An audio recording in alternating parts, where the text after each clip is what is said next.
Hello, sculpture students. This is Mr. Shaver. I'm going to talk to you today about making a double pinch pot sculpture.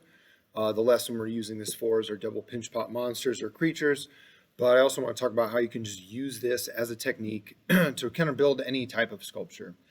We want to get out of the idea that the pinch pots that we make are only used for making vessels or mugs or cups or vases and things like that, and then they can be used as building blocks to make other things. So for this project, you need to think of a way to use the two pinch pots together as a basis for a larger sculpture. Okay, that's really the foundation of this work, so that later, if you have other ideas for sculpture, this is one of the techniques you can use. Now, the basis for this project, the original idea was to make a double pinch pot monster. So here's my little monster. You can see kind of that he was made out of two pinch pots. You can kind of see where those pinch pots probably would have been. I kept them pretty simple so that you could see that sort of thing. And then obviously I've added things on top of it. I've carved into it a little bit. I've painted it, all things that you will be able to do. But this is not the only thing that you can do with this project. This is a student's work that I kept around. They made a really cute bunny with a hat. This is also made with two pinch pots. They've added on the feet, they've got the face, and then obviously they've painted it. So this is another way to use the double pinch pot. Pinch pots can be used, like I said, for building blocks. So the bottom of this is a pinch pot, the top of this is a pinch pot that's been cut. So they are building blocks. And lastly, one more example is I've made this kind of bust head. Again, the basis for this, the foundation, was two pinch pots put together in an egg-like formation. And then I added the nose, I added ears, I carved in the eyes, I added a pinch pot neck. So it is a building block that you can use. Okay, so when you're starting to plan this out, you have a lot of options. I want you to think of something that you really want to make, that you'd like to have, or that you would give as a gift, or just something that'd be really interesting to make. So there's a couple options of things you can do. This was the basic foundation for the double pinch pot that I use to make my monster. So you have the pinch pot on the bottom, pinch pot on top. They've been scored and slipped together. And from there, you can add fun details onto it, right? This could be carved in. You could have an open mouth area, right? You could add arms and legs coming off of it, okay? So that can be a foundation for one of them. Another way to do it is to put the pinch pots on their side if you're doing a different type of animal, like this bunny was built. So the pinch pots were put together, but they were on their side. And this can be a different type of creature. This could be a cat, right? So you can make even another pinch pot on here and add on to that and make kind of a cat-like form. So that's another way to do it. You can also, if you're really feeling like just two pinch pots isn't enough, you can make two smaller pinch pots, right, that kind of taper up. And you can even add a third one on top. Maybe this is this could end up being a penguin. It's a good penguin shape, right? So I want you to think of the pinch pots like building blocks, like Legos, right? There's different sizes that they come in. There's different ways to put them together. They don't have to be two big ones and that's it. They're a way to build something big and hollow, right? Because if it's too big in a solid clay, it's going to explode in the kiln. But if we can make it hollow, then it will not. So I've made two pinch pots. There's another video that you can watch on how to make a pinch pot, but I'm not going to go over that right now. I kept mine a little bit thicker and I made them pretty big, so that's good for this video.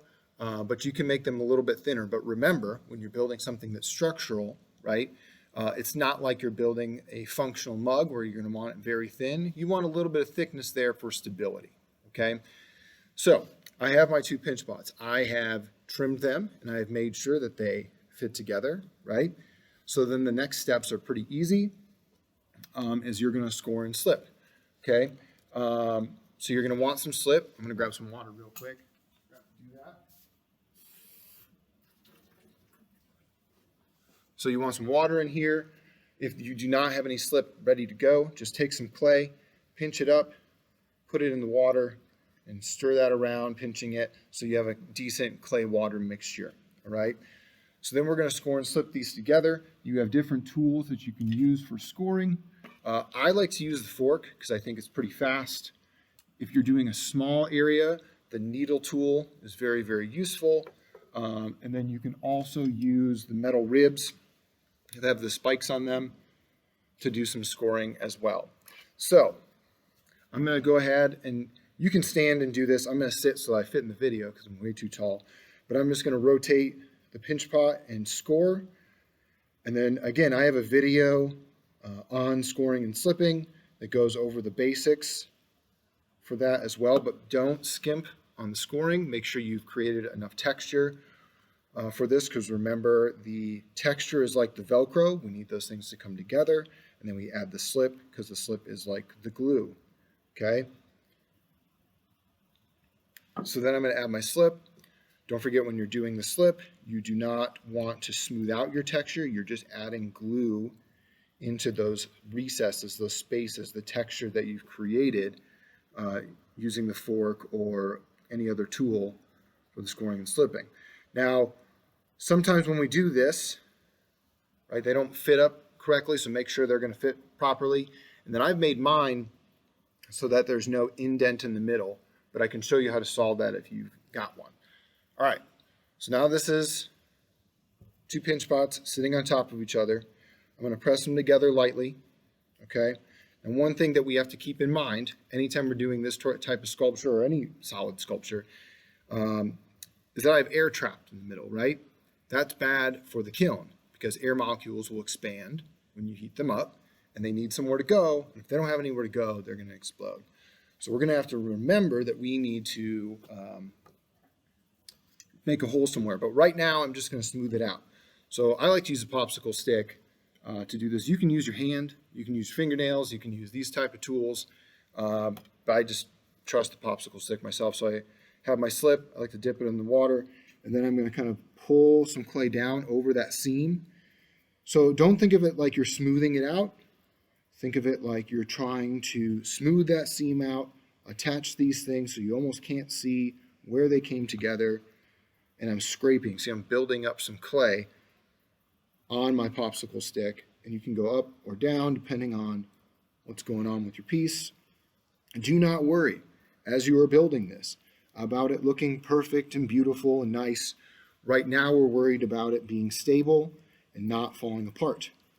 Okay? You can worry about some of those detail things much later in the project. Right now, it's just important to make sure it's put together well. So make sure you're spending time doing this so that later you don't get cracks when you're trying to get in all your fun details. Okay? All right. So that's pretty good. I've built up a pretty good amount of clay here. Now, before you come to this stage, I really do want you to sketch out and come up with a really good plan, because it's going to dictate how you build with the pinch pots, okay? So now I have this big old double pinch pot structure that I can use. And again, it has air trapped in it. So if I try and push it one way, the air inside is going to push on the other way, like if you squeeze a balloon. So if we want to be able to indent an area, say I'm going to put in some eyes somewhere, okay? I want to poke a hole somewhere to let the air out. Now, don't make the hole too small. If the hole is too small, when the clay shrinks, because remember it shrinks about 10%, that hole is going to close up. So you can use a loop tool, or I'm just going to use this little fettling knife, and I'm going to drill a little hole in the bottom. And look, if you decide to do something different, you can always score and slip a patch over this. But right now I've got a hole that will allow me to kind of move this clay without pushing the air one way or another. So I can, like I said, maybe I'll push in an area for the eyes. I'll show you what that looks like in a second. Okay, because now we can start doing some sculpting, right? Now we can start adding some things. Now we can start doing some of those. We'll want to wait a little bit to do some of the carving. So if you have some carving techniques that you want to do, you want to wait till the clay's a little bit drier when it's a lot easier to do the carving. You want to do all the adding and stuff earlier in the project when the clay is wet. So when I made this guy here, right, I added the eyebrows, the eyes, the teeth, the arms, and the spikes before I did any of this detail work in here before I did these lines in here. I did all the adding first before I did the detail work. Okay. All right. So we've got that. A couple things that you can think about. Let's say you want to create a limb for your creature, for your monster, for your animal, some sort of limb coming off. Now, I suggest creating a tapered coil. A tapered coil is basically like you're making a carrot. Okay. Now, if I make this, okay, and then I tried to stick it on like this, that's not going to work, right? This is the point where it's going to break for sure. And even if I do this, it's a little bit difficult, but I'll show you how to navigate that in a moment. But you want a tapered coil and you want the fat end to go onto the side, okay? It gives it more stability. So let's say this is something you want to do. Maybe I'll have him kind of bend his elbow. Here's a little tip for you. When you create an elbow of some sort or some sort of joint, push the clay together instead of just bending it. Push it together at that joint. And then kind of pinch where the elbow is going to go or the knee or whatever it is you're making.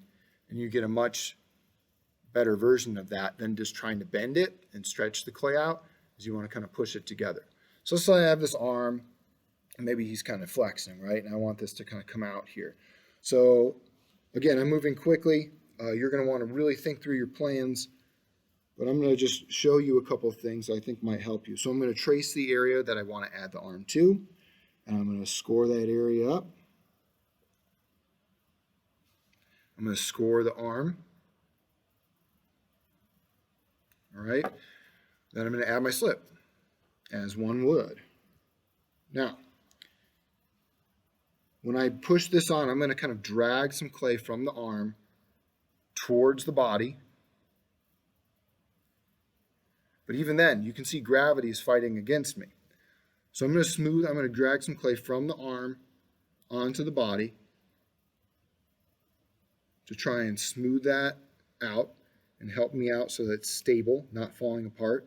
This is the same technique you might use if you were adding a handle onto a mug of some sort or a teapot or something, right? Same idea. But if you're worried about it, if you're worried about this not staying up, okay, this is a perfect time to make yourself a stand or prop. And then instead of using paper towels or a stick or something, if you can use a piece of clay, okay, that you can put underneath the arm on your board, okay, the clay will shrink at the same rate. So that way, as the arm shrinks and the body shrinks a little bit, this prop will also shrink. You can move it as needed, but this will help hold your arm up as you're trying to do some details or work on it. So using props is a really good idea. The other thing you can do if you don't want to have to deal with that sort of thing is you can do what I did for my guy here with this arm, and you can attach it to the side, right? So if I make another tapered coil, so when I make a tapered coil, I'm still rolling out a coil. There's coil videos on the YouTube page, but I'm going to angle my hand slightly, okay? And then when I attach it, so let's make him a little elbow again. I'll show you how to do that. Again, I'm going to push the clay together where I want that joint to be. I've got a little elbow. But you can attach it along the side, and that gives you a lot more stability for what for the arm not falling off, right? A lot less problems because you have two areas that you're going to score and slip it on, and gravity's not working against you, okay? That's kind of the basics of doing this. There's a lot of cool stuff you can do from here. I had people create hats. Some people created wild teeth. If I have a hole in the bottom, I don't have to worry about making holes anywhere else. But if you wanted like an open mouth, you don't have to have a hole somewhere else, right? It just needs the air to get out somewhere. So an open mouth could be where the air comes out. But from here is all about detail work. But that's the foundation for building your double pinch pot, creature, animal, head, whatever you decide to make. That's it. Hopefully that was helpful, and I will see you guys next time. Bye.